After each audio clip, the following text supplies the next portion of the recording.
Buenas noches, ¿cómo están? Esto es ¿Qué hacía usted él? Están con nosotros Pedro Ponce, que es docente, profesor de música, licenciado en Ciencias de la Educación, y Lorena Ballardini, que es coordinadora de investigaciones del CELS. Y yo voy a empezar con Pedro. Pedro, ¿qué hace usted el 11 de septiembre de 1973? ¿Qué hacías, Pedro? ¿Dónde estabas? Pedro es chileno. Estaba en Chiloé, en Sí. la isla de Chiloé, en un pueblo que se llama Keilen. Estaba ahí después de que mi familia decidiera que me resguardara con mi hermana más chica, porque bueno, mi casa estaba siendo atacada por las bandas de ultraderecha. ¿Tu casa en Santiago? En Santiago, en Las Condes. Uh-huh. Como identificaba mi casa con los comunistas que vivían en Las Condes, venían a tirarle piedras, se metían gente pagada por los momios, que le decimos nosotros a los de la derecha, se metían a provocar constantemente. Bueno, varias veces nos rompieron los vidrios, pateaban nuestra puerta, así que a mí y a una hermana, que éramos los más chicos, nos mandaron a vivir con mi hermana mayor, que estaba casada con un dentista que era el director del hospital y de un buque hospital, ¿no? Porque una de las políticas que hizo Salvador Allende era de que llegara la salud hasta los últimos rincones, ¿no? Y ese buque andaba por todas las islas, él era dentista, y imagínate que había gente que ni sabía que existía esa profesión, ¿no? Uh-huh. Así que bueno, el golpe me encontró ahí. ¿Con cuántos años te encontró el golpe? Tenía 13 años. 13 años. Pero bueno, enseguida tuve que volver porque bueno, la idea era... mi papá estaba intentando salir a Buenos Aires, ya había sido detenido 2 veces. O sea que 13 años y familia militante. Sí, todos militantes. Militante política. Mi papá era interventor de la Cora, o sea, estaba encargado de sacarle las tierras a los terratenientes. ¿Qué era la Cora? La Corporación de la Reforma Agraria. Ajá. Y quizás donde más dolió es cuando les devolvieron las tierras a los pueblos mapuche. Bueno, ahí también estuvo mi papá, entonces estaba como muy escrachado públicamente. Y bueno, 3 veces lo tomaron, ¿no? Una de las veces yo ya estaba en Santiago, preparándonos para ir a Buenos Aires, y la verdad que eran imágenes muy desagradables, ¿no? Sobre todo la imagen cuando volvió, que mi papá siempre fue una persona muy fervorosa, de mucha fuerza para uh-huh. hacer las cosas. Cuando volvió lo vi así, flaco, ojeroso, tembloroso, como derrotado, ¿no? Porque había sido torturado salvajemente y bueno, esas cosas, bueno, a esa edad no me las olvido nunca, ¿no? Y bueno, mi mamá también desesperada, porque tenía todos sus hermanos presos en distintos campos de concentración, y mi hermana Verónica, que estuvo 15 días desaparecida. Ella estuvo en la toma que se hizo el día del golpe en la Universidad Técnica del Estado junto con Víctor Jara. Sí. Y bueno, detuvieron ahí a todos los estudiantes junto con Víctor Jara. Y también vivió todo el horror que... Pedro, ¿y te acordás, perdóname, vos te acordás, y ahora vamos con Lorena, vos te acordás no solo del 11 de septiembre del 73, pero del 70 al 73, porque 10 años uno tiene... Sí.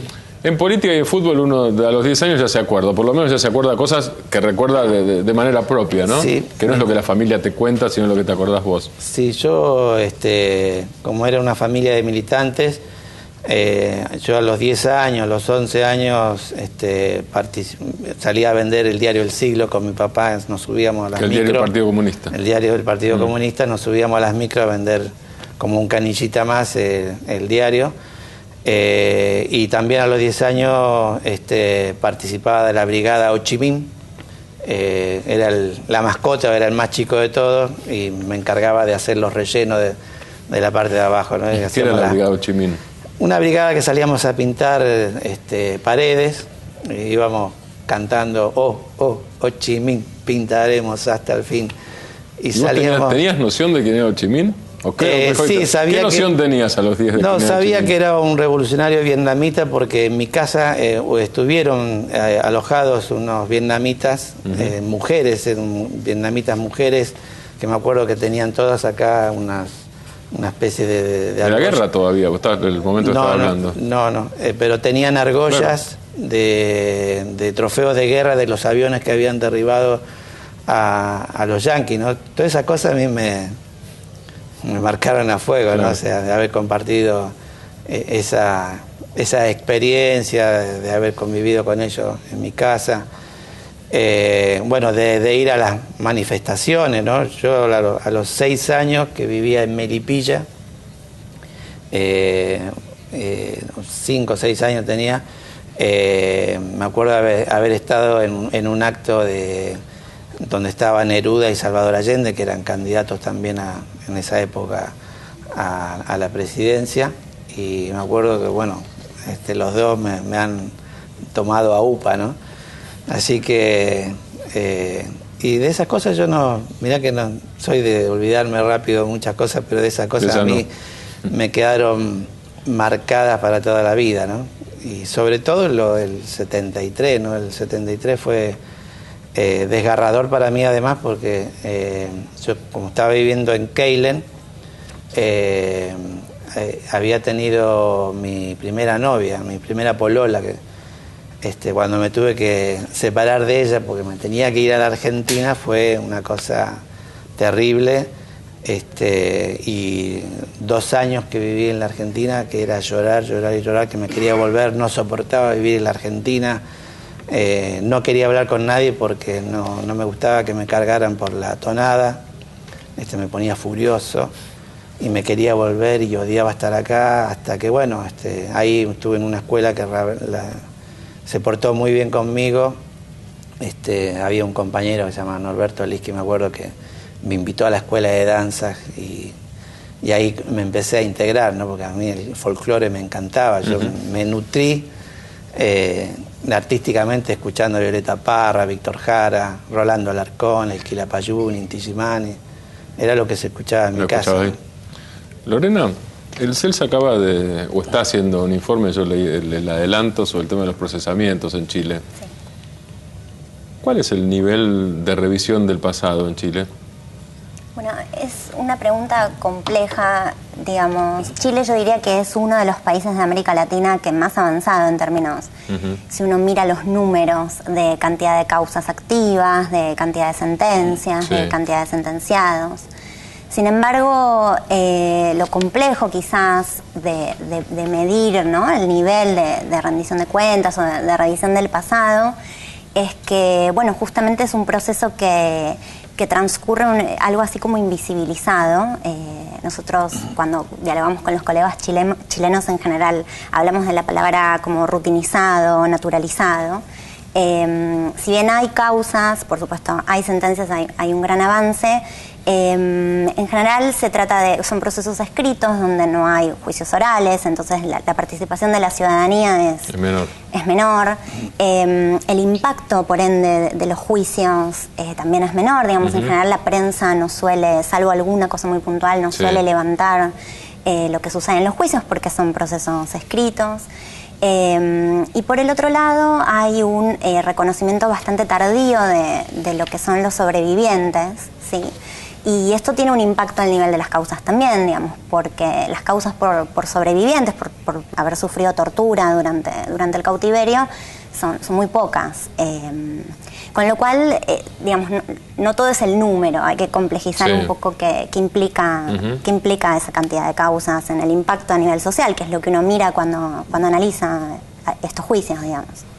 ¿Y los sobrevivientes están haciendo juicios penales, están haciendo juicios civiles? ¿Qué tipo de demandas? De los dos tipos. Chile se caracteriza además, a diferencia de Argentina, porque no hubo una cláusula restrictiva en las leyes reparatorias de no poder accionar contra el Estado civilmente, entonces hay un número importante de causas civiles. El tema es que por este reconocimiento tardío de la tortura como parte de los delitos cometidos durante la dictadura, digamos, la institución estatal que más activamente ha trabajado en la investigación de estos casos, que es el Programa de Derechos Humanos del Ministerio del Interior, solo ha recibido el mandato de la primera comisión, la Comisión Rettig, y ha avanzado... Que es el primer gobierno de la transición democrática. Exacto. Sí. Y por ende, como la comisión se acotaba a las víctimas no sobrevivientes, digamos, sí, a los desaparecidos y a los ejecutados, la persecución penal se enfocó ahí. Y lo otro que es complejo es que no existe el tipo penal de tortura al momento de los hechos, digamos. Estas causas se rigen por los tipos penales que estaban vigentes al momento de ocurridos los hechos. ¿Y no corre para eso el criterio de lesa humanidad, que es retroactivo? En ese sentido, bueno, es complejo eso en Chile porque la amnistía no está abolida, digamos. Se hacen rodeos para poder, proceder con el juzgamiento. Pero el tipo penal es de apremios ilegales. Sí. El tipo penal de tormento, como el que tenemos en Argentina, no existe. No existe. La pena, creo que por apremios ilegales, es algo así como 100 días de arresto. Es, digamos, una pena como simbólica. Por lo tanto, los sobrevivientes hoy se están encontrando también con este desafío de, digamos, cómo lograr que se reconozca en su plenitud todos los padecimientos que tuvieron durante el cautiverio, que es mucho más, lo sabemos por la experiencia argentina, que un simple apremio ilegal, digamos. Hay que hablar de la tortura. De todas maneras, en general creemos que, es un fenómeno relativamente reciente el de empezar a pensar estas personas como víctimas, por más que suene fuerte y sea duro, con lo cual es muy posible que en los próximos años, así como hay un universo interesante de causas por desaparecidos y ejecutados, comience a pasar lo mismo con los sobrevivientes. Pedro, ¿en qué contás a los pibes hoy acá en la Argentina? ¿Qué idioma usás? ¿Usás la música o la palabra para contarlo de Chile, para contar tu experiencia, o las experiencias de los chilenos estos días, por ejemplo? ¿Qué usaste?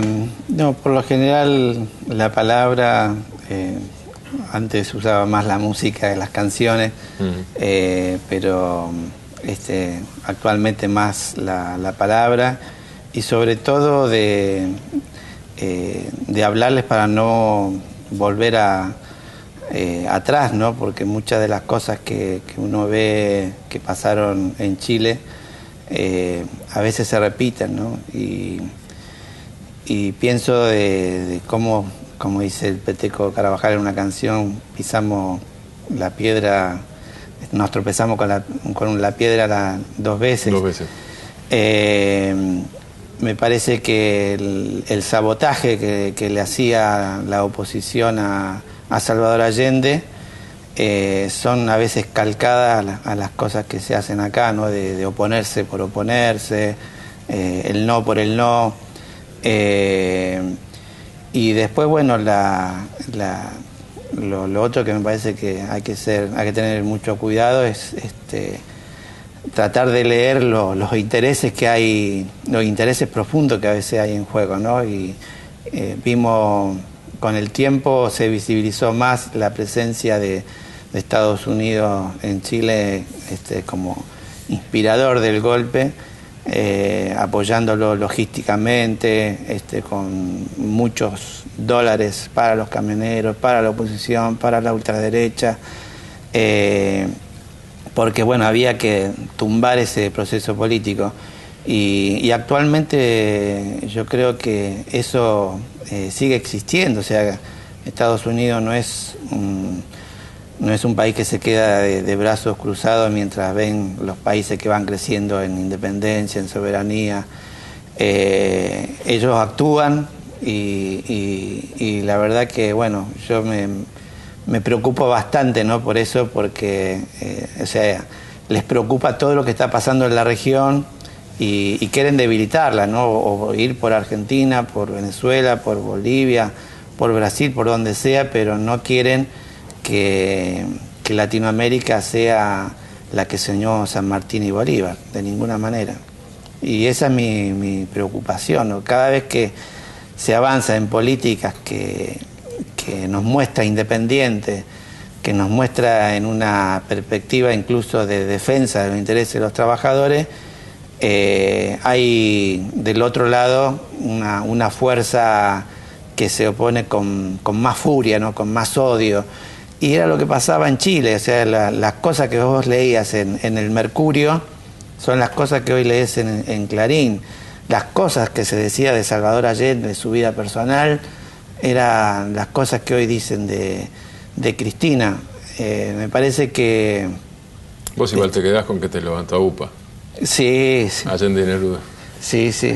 Pedro, gracias a vos, gracias Lorena, gracias a los dos por estar acá. Gracias. Gracias. Volvemos con la discusión, con un debate sobre la crisis siria con nuevas perspectivas hoy.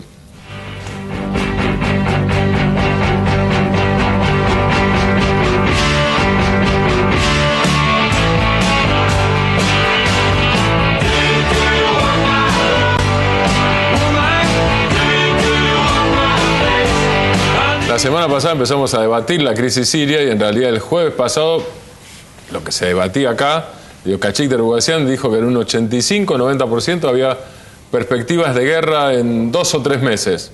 No está acá, no lo estoy criticando, esa es la situación el jueves pasado. No estaba la movida rusa todavía en el medio. Esta noche para analizar Siria de nuevo, Ricardo Aroskin, gracias Ricardo, de la Universidad General Sarmiento, Gabriel Puricelli del Laboratorio de Políticas Públicas y Marcelo Falac, que es jefe de internacionales de ámbito financiero. ¿Por qué hizo Putin lo que hizo de proponerle a los sirios que se allanaran a la Convención de Armas Químicas, declararan las armas y generar un espacio de negociación? ¿Por qué lo hizo a él? ¿Qué le conviene a él? ¿Y por qué Obama, aparentemente, al principio, me dirán ustedes si no es así, por lo menos recogió el guante y frenó? La respuesta corta sería porque pudo. Porque pudo. ¿Y por qué? A ver, entonces, ¿por qué pudo? ¿Y por qué quiso?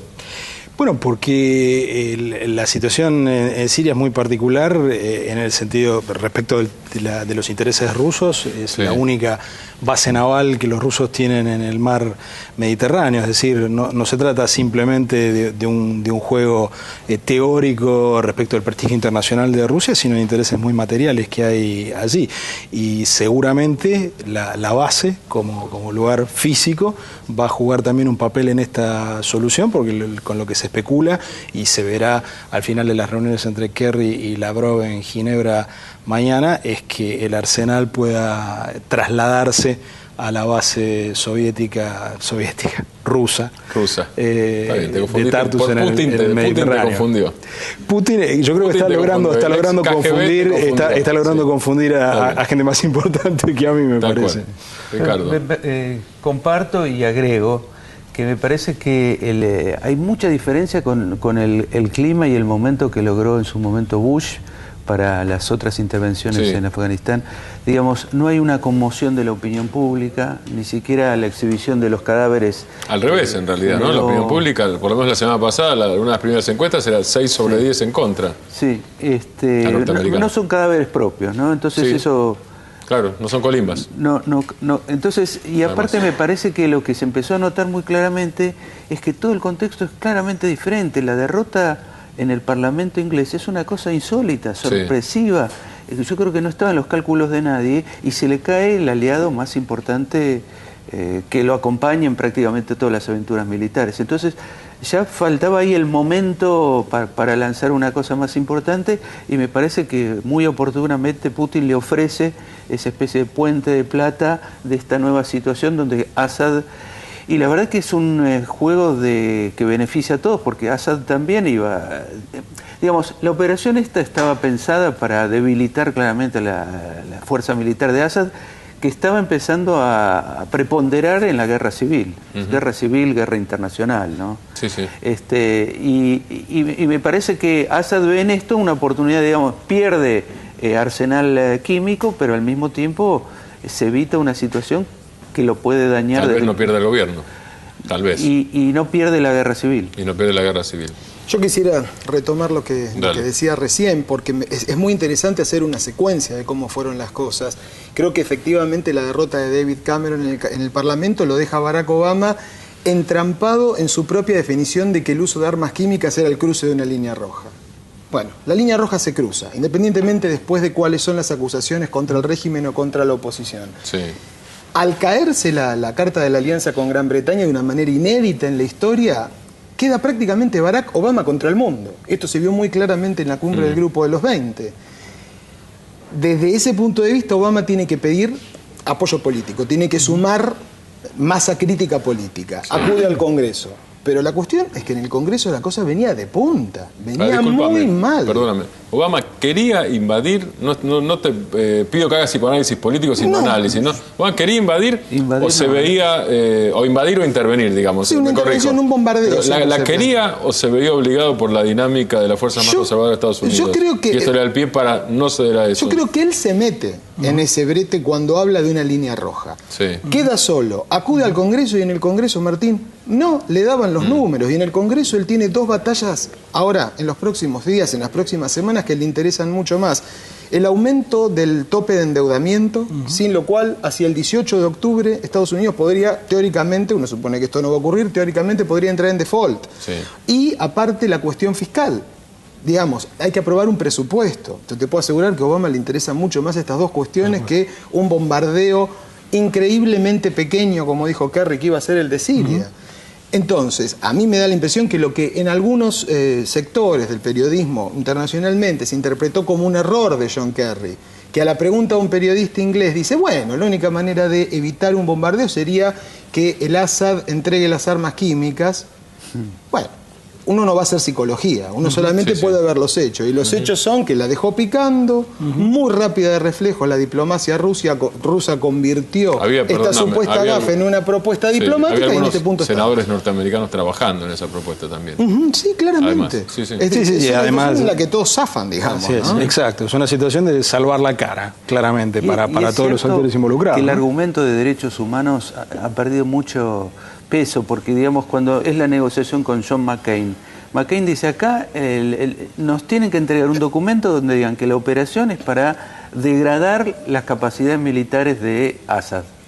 Eso no tiene nada que ver con eliminar la capacidad del régimen de tirar armamento químico a la población civil. Es otra cosa.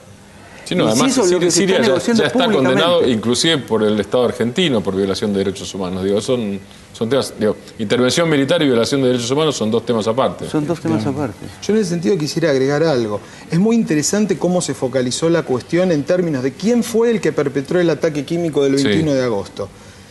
Decir fue el régimen implica, bueno, la salida que se estaba buscando por la vía militar. En lo personal yo siempre planteé que era una cuestión de compromiso simplemente. Me parece que hay algo mucho más allá respecto de esto, que es el descontrol del arsenal químico sirio. Lo que pasa es que plantear la cuestión en términos del descontrol de ese arsenal implicaba directamente plantear una invasión en términos de McCain. Que no era lo que Obama quería, no es lo que la sociedad norteamericana tolera en este momento, después de dos guerras, y después de dos guerras que fueron aparte tan fundamentales para el mal momento económico del que Estados Unidos recién se empieza a recuperar. Y básicamente también lo que estamos viendo es que Estados Unidos, después de la primavera árabe, carece de una política eficaz en la región. No tiene actores confiables en los que apoyarse. Ese nuevo comienzo que ofreció Obama en su famoso discurso en la Universidad de Alejandría al principio de su primer mandato no ha encontrado interlocutores. Y entonces hoy Estados Unidos se encuentra en una situación bastante inédita en el Medio Oriente, donde está prácticamente obligado no a tener una política hacia Israel, sino a hacer lo que la derecha israelí quiere, mucho más que lo que los Estados Unidos querrían, y prácticamente no tiene basas de intervención en ninguno de los conflictos que están planteados en el norte de África y en Medio Oriente en general. El caso tal vez no está tan en la palestra, pero seguramente desde el punto de vista estratégico es más grave, en la situación en Egipto, donde hoy Estados Unidos se termina obligado a cumplir su palabra y suspender la ayuda militar a unas Fuerzas Armadas que en realidad Estados Unidos querría sostener. Pero aún en el caso... la segunda ayuda militar del mundo después de Israel y antes de Colombia. Y eso está suspendido, es un hecho histórico. Pero es un hecho histórico no solo por la suspensión de la ayuda en sí, sino por el hecho de que hoy no se puede decir que Estados Unidos tenga una política clara para Egipto, que efectivamente es el país pivot de toda esa región. Hay también un elemento que me parece importante, que es... ¿Qué importancia tendría Siria para los Estados Unidos si no fuera aliado de Irán? Eso iba a preguntar, Irán, ¿cómo juega acá? Me parece que ahí hay una cuestión clave, digamos, que en el fondo Assad no era tan grave para nadie. Hace unos días circuló en las redes una amable velada entre Kerry y el tirano sangriento Assad hace 2 años, digamos, cenando las parejas amablemente. Ahora, perdón, Ricardo, un acercamiento o un mayor peso ruso es un debilitamiento relativo también de Irán respecto de Siria, me parece, ¿no? Eso habría que verlo, ¿no? Porque también no hay que olvidarse que hubo cambio de gobierno también en Irán, ¿no? Sí. Y antes decíamos que la situación como se está dando hasta hoy, en los términos que se está discutiendo entre Lavrov y Kerry en Ginebra, tal vez provea una suerte, como dicen los americanos, de template o de modelo para una posible mayor colaboración, que al principio, si existe, no se va a admitir públicamente, con el presidente Rouhani en Irán, porque evidentemente también la discreción con la que se ha manejado Irán en la última semana, 10 días, respecto de todo este conflicto, también apunta en el sentido de un país que efectivamente está preocupado porque es un vecino no contiguo, pero es un aliado muy importante, y también es el pie en el Mediterráneo de Irán. Pero me parece que la actitud de Rouhani en esto ha sido distinta, y el cambio de gobierno en Irán me parece que en este caso no es indiferente a la potencial solución de este conflicto. Yo discrepo un poquito. Me parece que es cierto la cuestión de Rouhani, pero me parece claramente que el eje del poder en Irán no es ese, no es una presidencia que nosotros la suponemos más fuerte que lo que es porque la trasladamos a los términos argentinos. El presidente es un administrador general del gobierno. El eje del poder en Irán pasa por el líder supremo, este es Ali Khamenei, y el plan nuclear es inconmovible. A mí me da la sensación, si fuera una velada boxística siria, es la pelea de semifondo. La de fondo es la de Irán. Y si decíamos que esta situación que se pareciera estar pergeñando, es cierto que hace una semana la situación era, se vienen las bombas, digamos. Esto es cierto que era así, y hoy parece que no, y mañana vamos a ver, digamos. Me parece muy claramente que la pelea de fondo, decía, es Irán, y si todos parecen ganar, todos los actores parecen ganar en una salida de este tipo, hay uno que no gana, y que es Israel, y que es un actor clave, porque si Siria, con sus 22 millones de habitantes, un nivel armamentista y de capacidad militar más que relativa, por condiciones políticas internacionales y domésticas de las principales potencias, no es hoy un país atacable, ¿qué decir de un Irán nuclear de 80 millones? Y ahí me parece que se viene la pelea de fondo. Hay think tanks importantes que están hablando de 2014 como el año decisivo para la cuestión iraní. Bueno, lo que pasa es que el conflicto sirio podía ser el detonante de un conflicto mayor, porque en realidad la explosión de Siria, un ataque a Siria donde Siria termine retaliando contra terceros países, Turquía, Israel, puede generar una escalada imprevisible, digamos, de resultados, donde el golpe final termine involucrando a Irán. Digamos, ahí hay un escenario posible de una serie de devenires militares imprevisibles que por alguna razón se trató de evitar, y yo supongo que es porque el nivel de conflicto que desata un caos en toda la región es inconmensurable, digamos. Sí, es peor que la crisis del 73. Sí, claramente, pero me parece que se gana tiempo. Me parece que la percepción en círculos importantes en Israel es que Israel va a tener que hacer algo por las suyas con Irán. Me parece que claramente esta es la percepción que crece, porque se ve en Estados Unidos que por lo menos no va a acompañar voluntariamente una acción militar, digamos. En todo caso puede ir a la saga, una vez que se precipitan los acontecimientos. Algo por las suyas es bombardear un reactor nuclear o un sitio nuclear, es eso, realmente. Exactamente. Y me parece que el tema es Irán. Creo que realmente lo que hay que mirar es Irán, y me parece que se puede ganar tiempo, pero que la definición de fondo es si el mundo va a aceptar o no la emergencia de un Irán militarmente nuclear o no. Y me parece que esta es la decisión de fondo. A mí en lo personal, no sé acá los caballeros, me parece difícil pensar otra alternativa a esta altura de los acontecimientos. No, yo creo que efectivamente eso está en las cartas. El otro factor que a mí me parece que hay que incorporar es el peso de la opinión pública en los países de Occidente.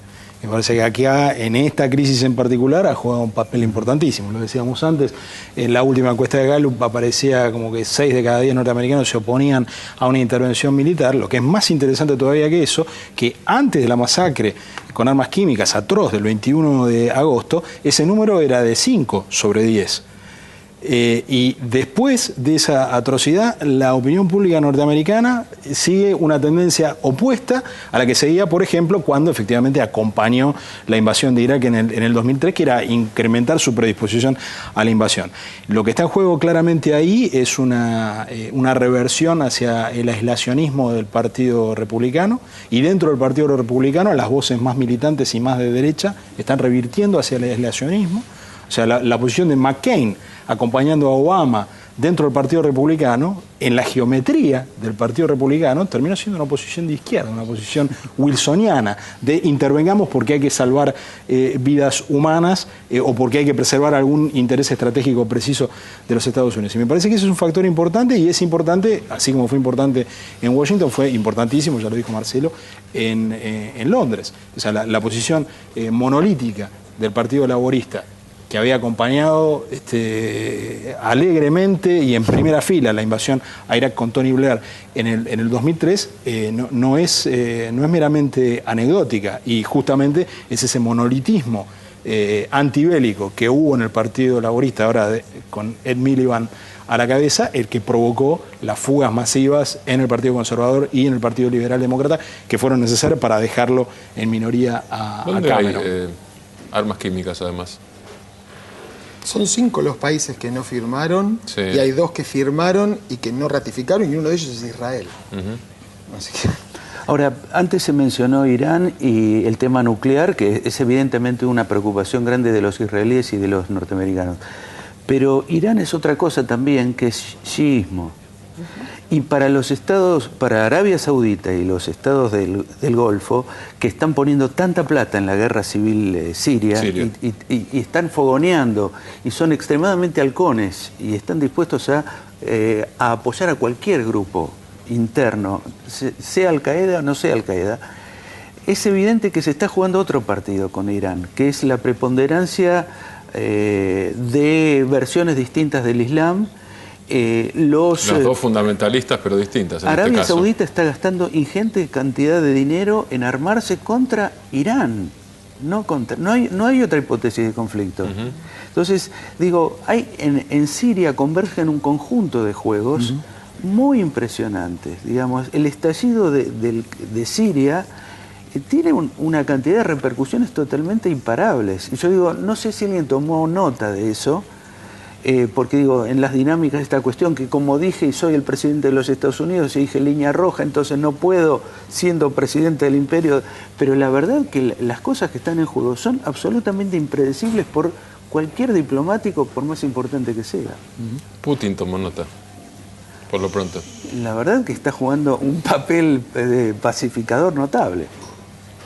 Sí, jugando además, digamos, claramente si hay un actor que en la escena internacional es definitivamente un factor declinante, es Rusia.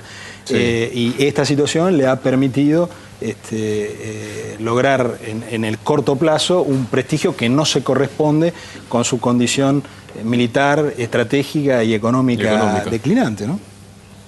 Así es, igual se vio en el G20, ¿no? Esto claramente, aparte en San Petersburgo, o sea, un Putin encima como anfitrión, creo que sale con un lustre internacional muy fuerte. Muy interesante lo de hoy, toda la polémica en Estados Unidos, lo quieren matar en Estados Unidos. Le fue a dar lecciones de democracia a través de The New York Times a los Estados Unidos. Las reacciones fueron volcánicas desde todos lados, ¿no? Le recordaron que, bueno, no es un dechado de republicanismo el hombre. Pero bueno, así están las cosas. Son momentos y son posicionamientos, y el hombre sale realmente fortalecido de todo esto, si es que va a ser el desenlace. Efectivamente, ¿no? Porque aparte, en definitiva, le termina hablando a la opinión pública norteamericana, cosa que es inédita para un líder del otro lado de la cortina de hierro, que en muchas cabezas en la opinión pública norteamericana todavía está Había algunos allí presente, que lo hicieron. ¿no? Antes Pedro recordaba en el primer bloque, algunos hablaron con éxito a la opinión pública norteamericana, que fueron los vietnamitas.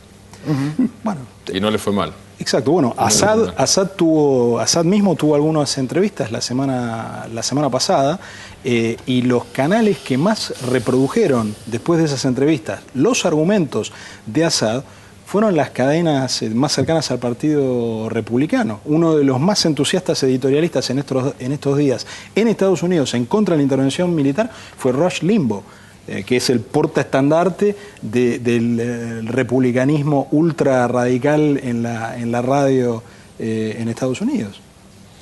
Para Sudamérica, más allá de que uno no quiere la guerra, digo, más allá de los sentimientos, y no estoy minimizando sentimientos y valores, en términos de conveniencia, en términos de costo-beneficio, ¿en qué conviene la estabilidad en Medio Oriente y en Siria? Yo diría dos cosas. Sí. Uno, la verdad que es un conflicto imprevisible. Cuando arranque eso, es un desastre militar y económico internacional. Es decir, lo que se viene es un escenario horrible desde el punto de vista económico. Eso es una.